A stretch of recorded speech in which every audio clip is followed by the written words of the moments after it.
नंदुरबार जिल्ह्यात शासनाच्या योजना आणण्यासाठी आम्ही प्रयत्न केले, मात्र जिल्ह्यातील काही पुढारी योजना बंद करण्यासाठी तक्रारी करतायत. डॉक्टर विजयकुमार गावित यांचा आरोप.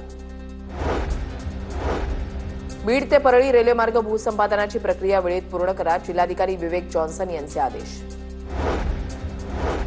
जळगावच्या अमळनेरमध्ये 2 गटामध्ये दगडफेक झाल्याची घटना. या घटनेत दोन्ही गटातील 4 ते 5 जण जखमी झाल्याची माहिती.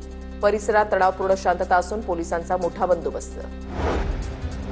धुळे शहरामध्ये ईद ए मिलाद मिरवणुकीमध्ये टिपू सुलतानचे बॅनर झळकले. 5 ते 6 जणांकडून पोलिसांनी बॅनर जप्त केले. पालघरच्या तारापूर एमआयडीसीमध्ये गॅस गळती प्रकरणी ड्रग्ज कंपनी विरोधात स्थानिकांसह कामगारांची कंपनीच्या गेटवर घोषणाबाजी. कंपनी स्थानिक आणि कर्मचाऱ्यांच्या जीवाशी खेळत असल्याचा आरोप. बुलडाणा नगरपालिकेच्या सफाई कर्मचाऱ्यांची मंत्रालयाकडे कूच. नगरपालिकेच्या ठेकेदाराकडून आर्थिक शोषण होत असल्यानं कर्मचाऱ्यांचं आंदोलन.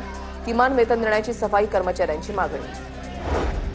अकोल्याच्या बोरगाव मंचू इथे विसर्जन मिरवणुकीमध्ये होमगार्डला मारहाण. गुन्हा दाखल करून घेण्यात पोलीस टाळाटाळ करत असल्याचा होमगार्डचा आरोप. संबंधितांवर कारवाई करण्याची होमगार्ड दलाची पोलीस अधीक्षकांकडे मागणी.